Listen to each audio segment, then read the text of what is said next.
CEO Michael Uganda YouTube channel kwoli mugamba mutamwe nabe kumide ku mukutu mbagala nnyo era mbalamusako jigena kye jimutusako engalo. Olunaku olwaleero Eddie Kenzo alina interview gy'akoze ku mukutu ogumu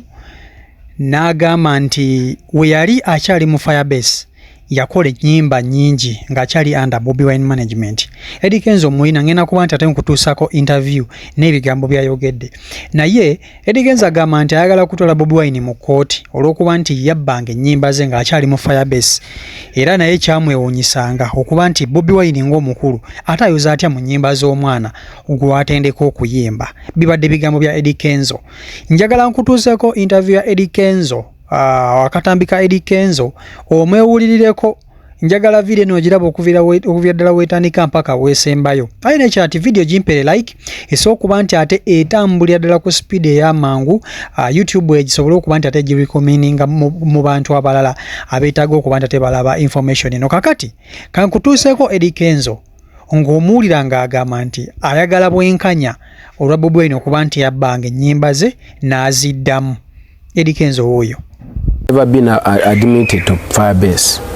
Naye nali neeyitibwa Firebase kuba ekisooka nali njagala nga ndi muwagizi waayo. You were a fan? Ekyokubiri nafuna opportunity nembeera recognized by Bobby nga nyinawe nnyimba naga omwana oyo ngaayimbye bulungi kati MC yaliwo n'amuwulira nanga ayasiimye ennyimba zo nakeerayo andabeko mweyanjulire nti yenze gwe nabadde ennyimba natya saafuna nnyo kakisa kumulaba naye kye nakola nakwana nnyo bano bamiki baani abaali okumpi bwe twatuukira n'okufuna idea eyimba ne Mick Wine akayimba kayimba netukalikodinga mu Firebase nalikodingirayo ennyimba 2 musonyiwe ndikodingirayo ne yanimba nasooka yanimba ne Mick then ndikodingirayo musonyiwe but bwe twakuba akayimba ne kayitinga ne Mick natandika okutambula ne Firebase nga nyimbira mu time ya Mickey olwokuba nti wali kati ofuusi okoze ties nga introducinga Mickey then Mickey nayimba ennyimba ze then bwatuuka okuyimba olwo nampita kifona oba okitegeera ne Bobby yennyini olwo oluyimba yaluwulirira mu motoka ye Masitanga ng'avuga yaluwulira ku ddembe yayita ndabangako namugamba ke kano kasajjako ka Kenzo nti ate ke kaliwane naye olwokuba yali ayagala nnyo oluyimba bwe yandaba nga you did well oba okitegeera kakati sijja kulimba nti nali memba ono nti bandabye wali baŋŋambye sayini nga yingira naye nakozesa opportunity ey'okuba nti no ndikoganize nti nyimba bulungi neŋŋendayo ovuuki nkimwebaliza nnyo kubanga ne studio gye twalikodingiramu oluyimba ye bali bagiyita Firebase studio luli olwayanimba nalikodingirayo yanimba ne musonyiwe okitegeera kakati sijja kulimba nti kati that's the situation omuntu yenna ali eyo yayinza ofuna engeri gyakitimingamu naye nze ate Firebase yansigala ku mutima nesigala nga ajagala so nga lwaki saasobola kusigalayo okubeerayo kubanga ndowooza ebiseera we naviirayo yali atakkiriza mbeeri mu Firebase era yampita emagere nanga mpulira oyagala kwawukana ku Mick Wine naye sigala naye jangu tukole okitegeera naye nze olw'okuba nalina ensonga zange nga sisobola one twali tulinamu obuzibu bw'ensasula nze ne Mick yali mukama wange by then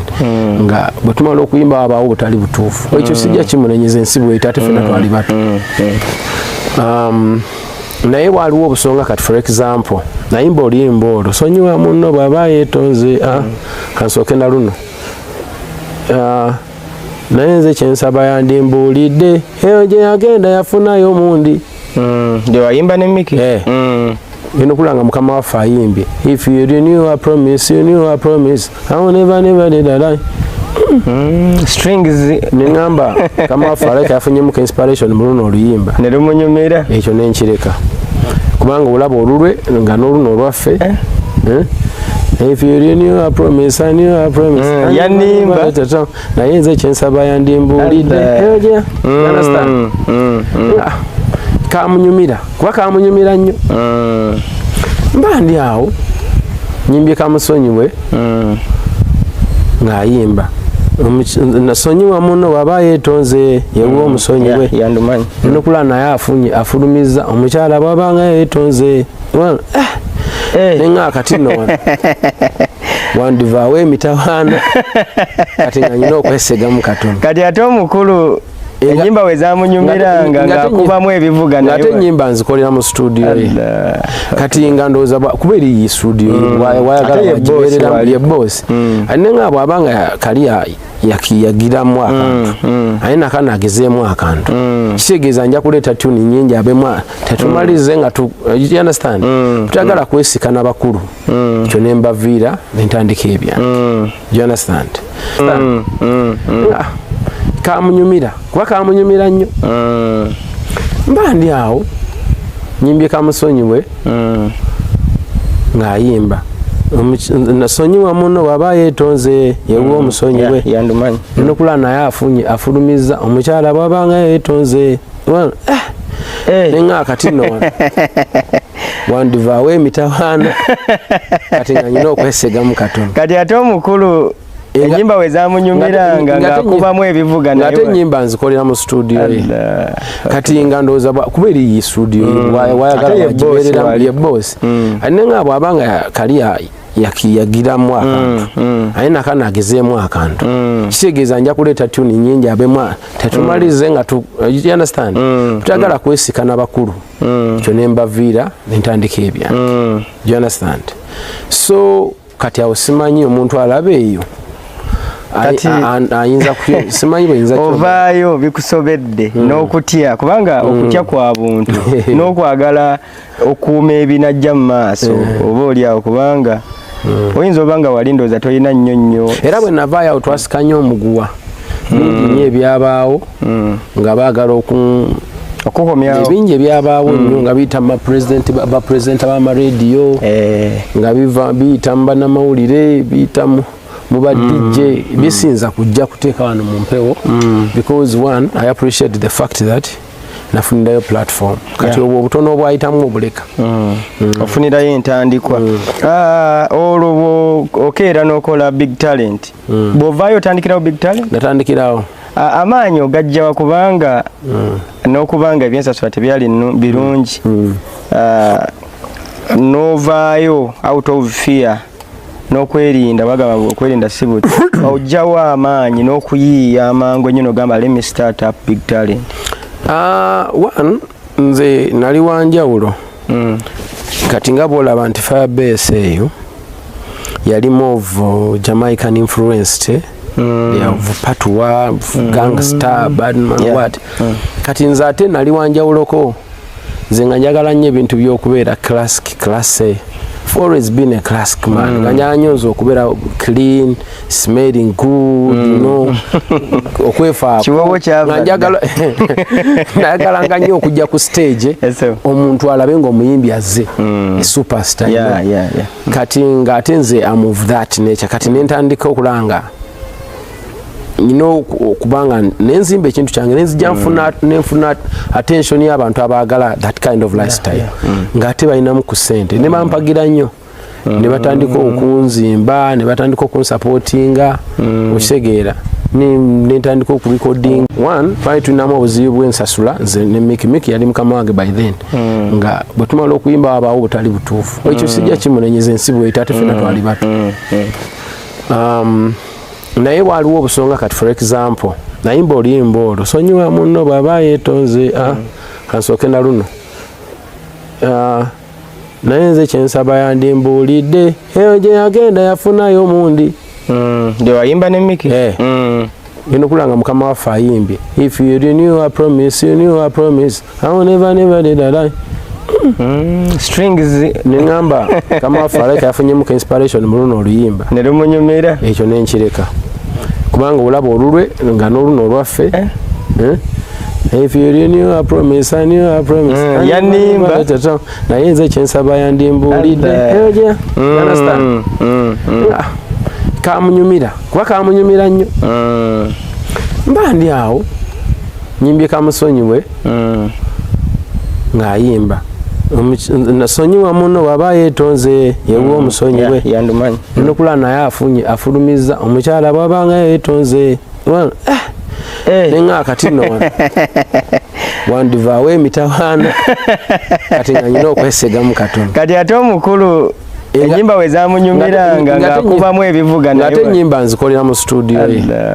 kati nga ndowooza kuba eri studio wayagala wagibeereramu abantu bajjawa ekibagamba mbuggwe walyamu Bobi Wine olukwe kyava ku show ya Serena ku show ya Serena 10 years of education yes olwo twali tulina rapport nadda emabega bwe yatandika bwe agenda okwesimbawo teyamala nakumpita naye nga nze nalaba nga afunye another breakthrough in life kati kasita namanya nti agenda kwesimbawo ne ngamba no it is time to go back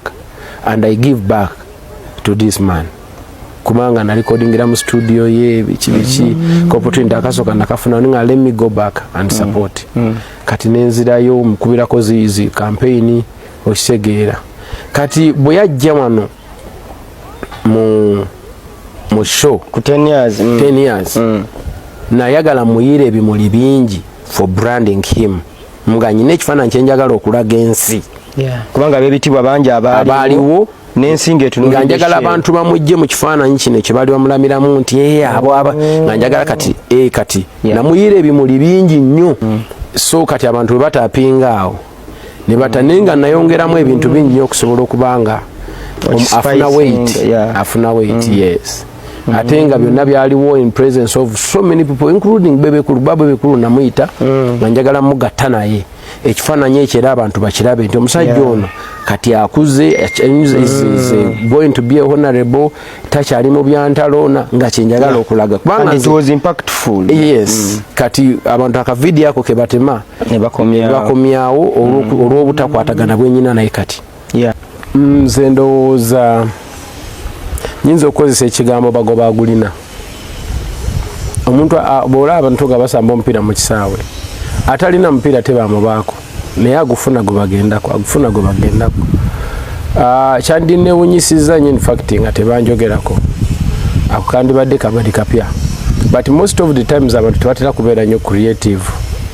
coming up to different ideas in different angles to shine from one way or another bonna balina concept yemu okitegeera ani abantu gwe bawuliriza ani abantu gwe bagoberera katukuba oyo katwogereko oyo bonna ebiseera ebisinga bazze bakola from back in the days oba okitegeera naye ebiseera ebisinga kisinziira bakwogeddeko batya era boogeza intention ki oba okitegeera most of the times man abantu bendaba manyi ekiboogeza batyo manyi ekibanemezaako manyi nalwaki tebanjagala manyi nalwaki ebiseera ebisinga bw'otunula be bantu benava nabe emabega abamu abalala be bandyagadde okubanga balinga nze oluusi nga bakusooka nayo n'obayitako oluusi nga bansooka nayo nembayitako abalala nga bandyagadde okubanga nze naye nga tekyabalema ekyo oba okitegeera kati ne bawulira nga tebasobola kukitereka kusalawo kubanga they console themselves through abusing me oli abantu abamu bwakuvuma awulira bulungi afulumya ekigambo nawulira nga kakkanye nga bwonalaba abantu webanyigagana olinagala oli nalukuba ono awulira nga kakkanye iga one tempa yange ebiseera ebisinga abantu lwakuba tebapayinga attention to details it's trauma mostly eva ku street yoko ebiseera ebisinga ffe abantu abali babeddeko awo ng'oli vulnerable nga toyina mwasirizi nga gwe maama gwe taata gwe buli kimu ku street twayita mu mbeera y'okusomoozebwa nga bwega nti ogula essaati olwaleero ng'omaze omwaka mulamba essaati olina emibi ya bituli naye lwofunye akasente noyoteeka akasaati ku mubiri oli najja nagamba gijjeemu kati ng'olina okubanga either omusobola ogisigaze obanga akusobola agitwale and tubeera nga tuli so sensitive and protective kati nagenda okujja mu industry ngebanga si panvu nnyo nga nvudde ku street here and there kati nga tempo eri waggulu nnyo naye by time goes by natandika okumanya nti so abaagala okunteeka ku ttaka they are tapping in my temper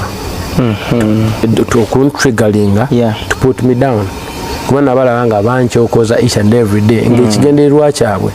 kunteeka ku ttaka kubanga omuntu anyiize sometimes akola ensobi. Nze nalabako omugenzi Moze Radio bamutrigalinga nnyo okulaba nti yavaaku nga buli kaseera kubanga yali ayimba nnyo nga n'ebyakabi bingi nnyo abantu byebatalina alina factors nnyingi abantu ze bala nga tebayinza zifuna and the only way gye basobola omucompeting is kumuteeka ku ttaka and it is something they've always been doing to me balaba nga my creative levels ziri waggulu nnyo okitegeera bamanyi I'm a producer, I'm a songwriter, I'm a director, nze ndi full package nyine ebintu bingi byenkola as far as creativity is concerned nga bo bakimanyi tebabisobola olina kwata